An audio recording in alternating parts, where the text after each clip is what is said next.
And we are back with a new video.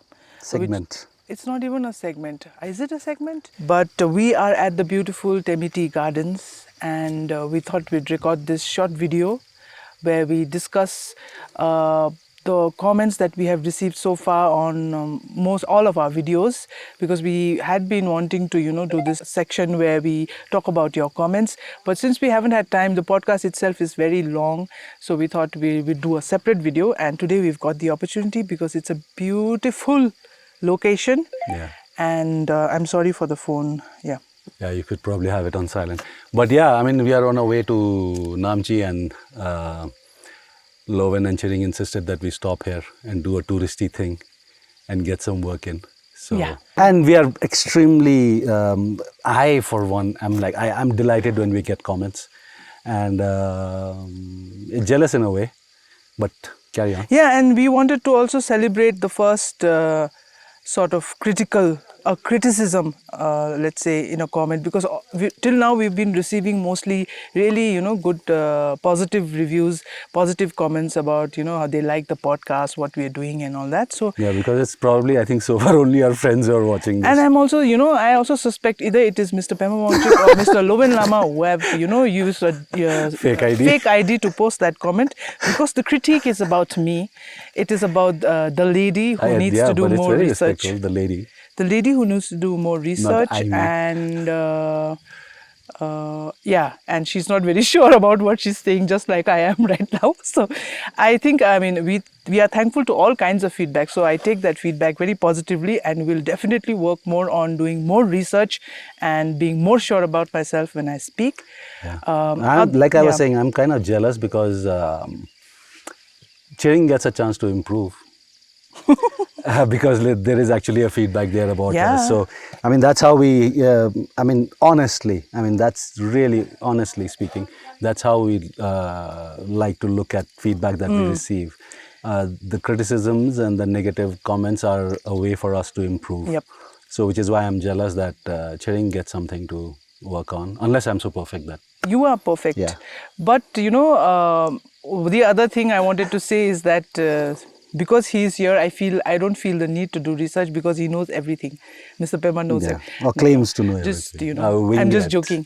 But on a serious note, I am not from the video medium, let's say. So it is new to me. So of course I'm learning, and so I am hoping to, improve, and this kind of feedback will definitely help me improve. Yes. So moving on to more positive. We shall know in the next episode how the lady has taken that feedback.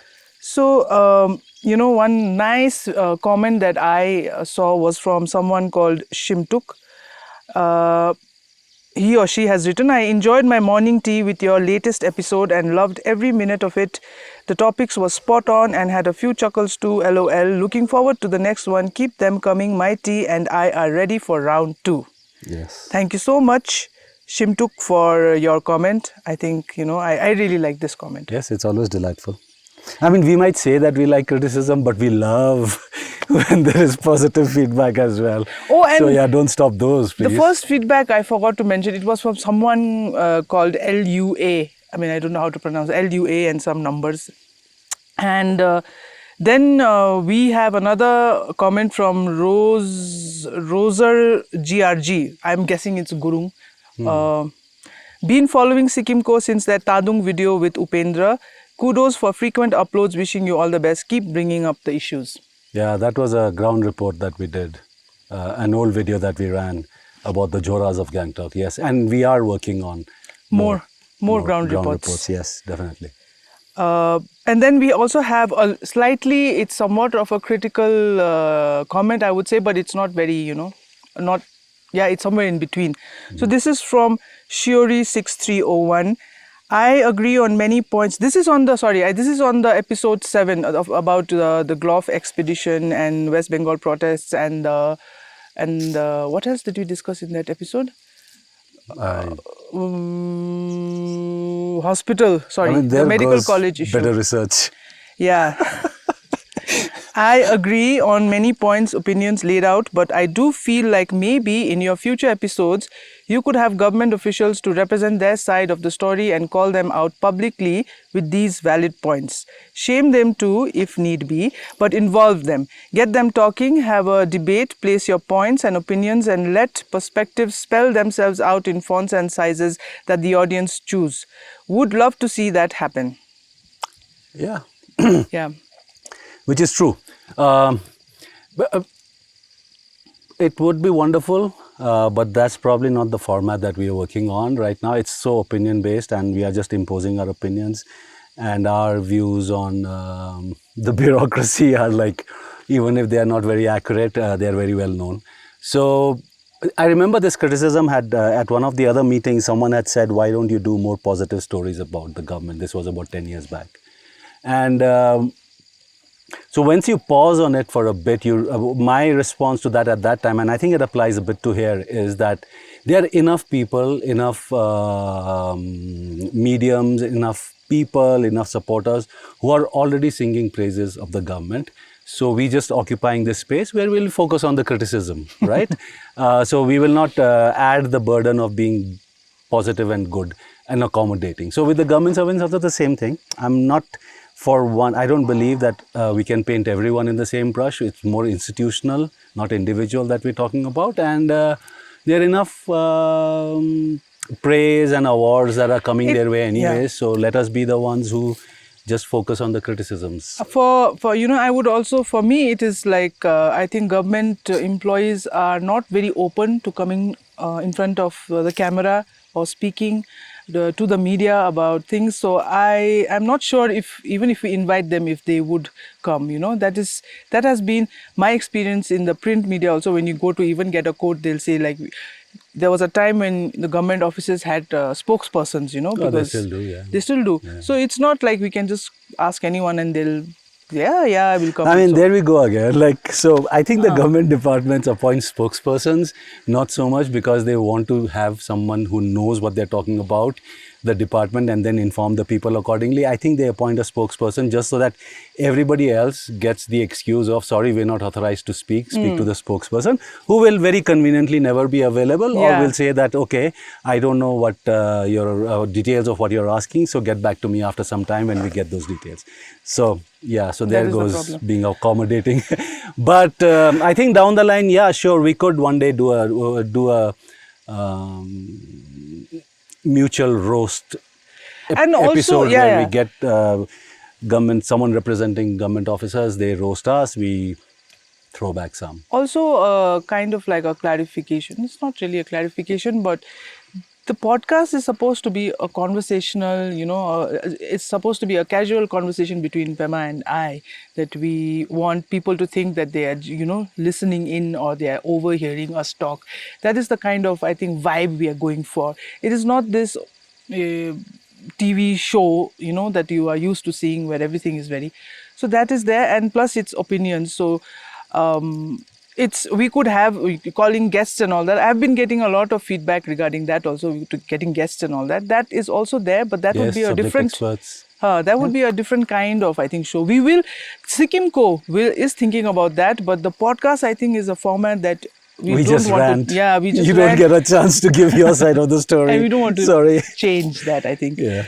So, moving on to another positive feedback that we got on the ground report, video about the Joras with Upendra Gurung, an architect, is from Chris Lepcha 8194. First of all, very informative. Glad to know that planning about Joras are now the government is warming up to these issues and taking initiative on the coming future. There are plenty of Joras in and around Gangtok, especially where it's densely populated.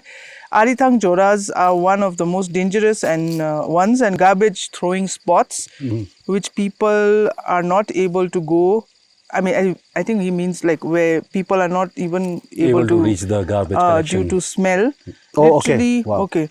Being concerned, kindly look into this matter as well. So that Jora video has especially, it's our most popular. Yeah, it's a most... Yeah, by way of views, it has around 3,000 views, I think, which is goes to say that people probably like our guests more than they like us. Yeah, But that too, yes. that too. Yes. So, yeah. So that's, thank you, Mr. Chris. Something about, I don't think the government is planning anything for the Joras. For the last 30 years, what one term that I think even kids nowadays are familiar with is something called Jora training. And so this was in the wake of the 97 landslides in Gangtok, that suddenly this thing of getting the Joras trained to carry water better had become a thing. So I don't think they've reached the planning and beautification yet. So it is still just Jora training works, which is basically just cement and contract works that they just hand out from time to time whenever the boys want some pocket money. So a bigger plan, unfortunately, I don't see that anywhere. And more Joras are getting encroached. I've seen a couple of places where constructions are literally building up from the Jora itself. So Yeah, there are many that's like the other that. thing. So another comment is from Sudesh Shrestha. He has, quoted what we spoke, what you, I think, spoke in one of the episodes, in the postscript episode, a postscript video. And it's a funny observation, I guess. He is saying, where is it? In theory, in quotes, in theory, every activity of the government can be done online, and there's a smiley. I am sorry, but this is very funny. Sikim Co. I think he means Sikim Co. I think he means I'm sorry, but this is very funny, Sikim Co. But he's put Sikkim and a coffee emoji. So I think the coffee is meant to say Co. The people are confusing Co with coffee. No, I don't know. Co is company. It is never coffee. Anyway, so that's many people liked some of the humor, I think. Yeah. Or what we thought was humor in our I mean, at least some videos. of what we think are jokes are landing, so that's good. There is also, so in this very old episode, episode 2, which, I mean, very old. It's for us, it's old. It's not really old, I think. So old that we don't even remember. In episode 2, there was a comment that we had wanted to address. Actually, Mr. Pema had wanted to address. There was a comment by someone called Bhavan Prabhakar. It was about, the episode talked about the Nyaya Sanhita, the new criminal laws. And Mr. Pema had critiqued the naming of the old law as, why... Renaming, Renaming, Bharatiya Nyaya Sanhita. So he has written, if I may request a clarification, what is the difference between Bharatiya and Indian? While I empathize with the laws being in Hindi being a questionable move, what's the issue with the terminology or naming of the laws themselves? Yeah, I mean, I get the criticism, and really, I mean, if it was a translation of Indian Penal Code into Bharatiya Nyaya Sanhita, so if they were just going for a translation, I'm absolutely fine that you call it Indian in English and call something Bharatiya in Hindi or any of the other vernaculars. That I'm absolutely fine with. The point I was raising there was that you have made it a standalone proper noun now. Bharatiya Nyaya Sanhita doesn't have an English equivalent. So the Indian Penal Code has been scrapped and they've introduced the new Nyaya Sanhita. So there is no... Indian so now even so earlier, for instance, when we used to write Indian Penal Code, in Hindi they would not say Indian Penal Code. They would say Bharatiya, don't ask me to translate penal, but Sanhita, right? Whatever Sanhita. Okay, got it. So now it has become Bharatiya Nyaya Sanhita and it doesn't have an English equivalent. So it begins with my point that when India is making a law for its own self, as a country, then you don't need to call it Indian or Bharatiya. It can just be the Nyaya Sanhita because it's understood that it is the Indian like Bharatiya Nyaya Sanhita. So one was that.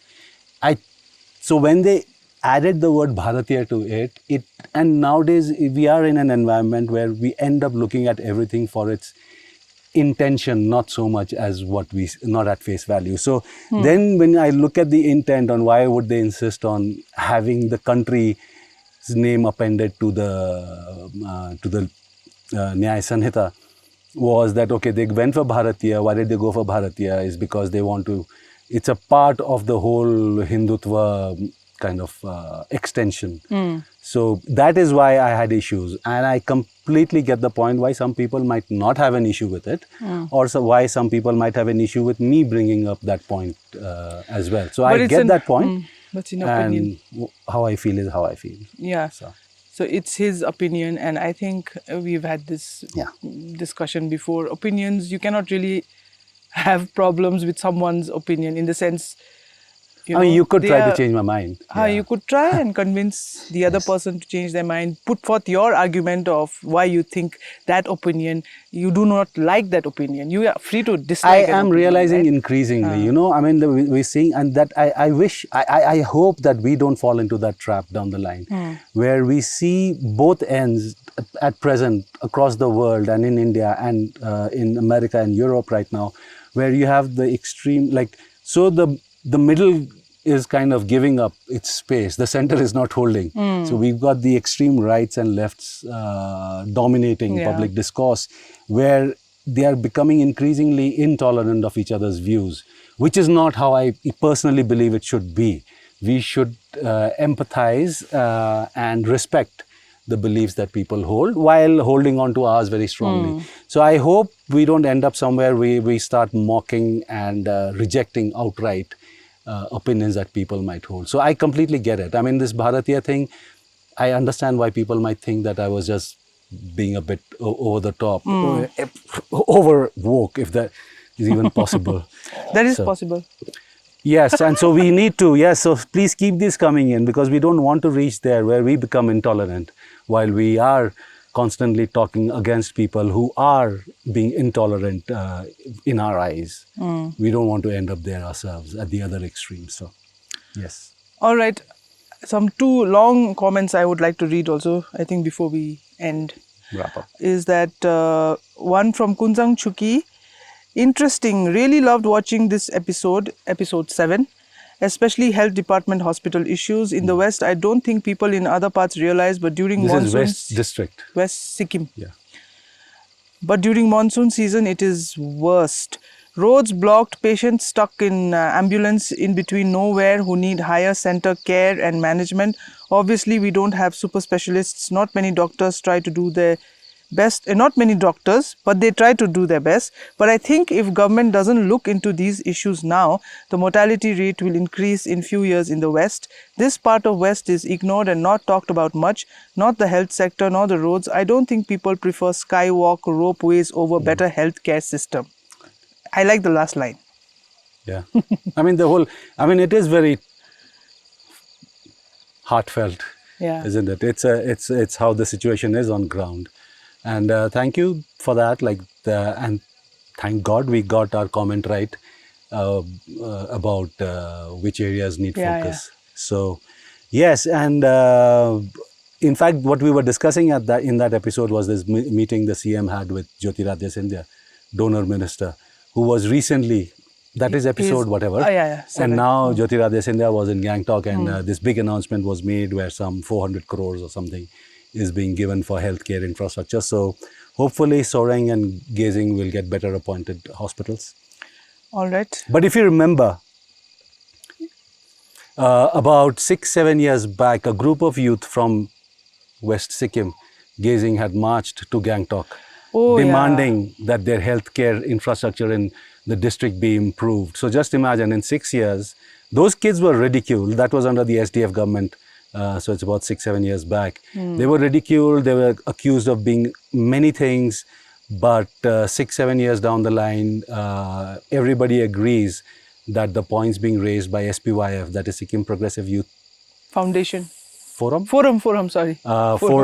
had raised a very, very valid point, which now even the government is recognizing and seeking funds for. So if at that time they received more support, this could have happened 7 years back. Also, another comment about the latest episode is from Chiring Wongmu. So sad Sikkim in the 21st century is still believing in primitive stuff like so-called kapat. This is about the kapat discussion that we had in that episode about certain rumor mongering against certain restaurants in Gangtok. So she writes, so-called cupboard. In case in doubt of hygiene and cleanliness, there is always government institutions called the health department. I know the boys who are running these businesses, and I am sure they have not even heard of cupboard. Law should take its course for defaming these businesses. Thank you. Yes, it is. So, yeah, we have received some feedback on this episode, and a lot of people agree with what we were saying. So, yeah, there is hope, and not everyone is so superstitious and believing in these kind of things. This kind of rumor mongering, I mean, we ranted a lot about it last episode as well. But then again, we would like to also add to that whole rant is that this kind of rumor mongering cannot be dismissed as ill-informed or harmless superstition. I mean, for me, a harmless superstition is when you sneeze and I say, God bless you. Right? It is not when we are like spreading this kind of hate really about some people. So when we talk about witchcraft, and when we are also scandalized about these episodes we read about elsewhere in the country where people are doing human sacrifice, or where someone is being lynched on being accused of being involved in black magic, I mean, this is the kind of ground that we lay from which that kind of absolutely disgusting stuff is born from. All right. Something positive. Let's have a positive. I'm talking about, you are going on and on about it. Yeah, so, we can, yeah, please. Yeah, so I think we should end with this comment. It points us towards something that we should discuss. This is from someone called Kush. He has written, I think it's a he, has written, Madam and Sir, please speak about new employment in Sikkim and job vacancies that need to be created with people retiring and the ratio of vacancies in different departments. So we have been thinking about discussing, certain employment related issues. For example, I think the SPSC Undersecretary and DSP exams were held, and we don't know what's happening with that, what the results. There was a problem with that. The re-examination happened, and after that we don't know what has happened. So these are issues, and I mean it's a vast topic. I feel there's so many issues related to employment, forget about employment, related to just SPSC, and we want to bring that up in one of our podcasts, or have a separate episode as in a separate section where we just discuss that as well. Yes. And let's also accept one thing. Given the number of informal appointments and jobs that have come up in Sikkim in the recent past, it will come at some cost. And one of the first costs is going to be fewer formal and filling of actual vacancies. So, I mean, that's an expected cost of extreme populism in a way. All right. So I think that's it for this video. Yes. We hope you enjoyed are going over the comments. And I hope, but I think they enjoy the location more. Yeah, and the location is really pretty. And the weather. And thank you, Loven, for bringing us down this dirt road to shoot this episode. We went on a different road, and then we had to find our way. This is pretty. To the right one. And also, I hope this encourages you to, comment more, because I think we really want to hear what people are thinking about our podcast, about issues regarding Sikkim. It's not just us through comments. You can put forth your views as well, right? And we will bring them up like this. So thank you very much for watching, and that's it. Goodbye. Bye.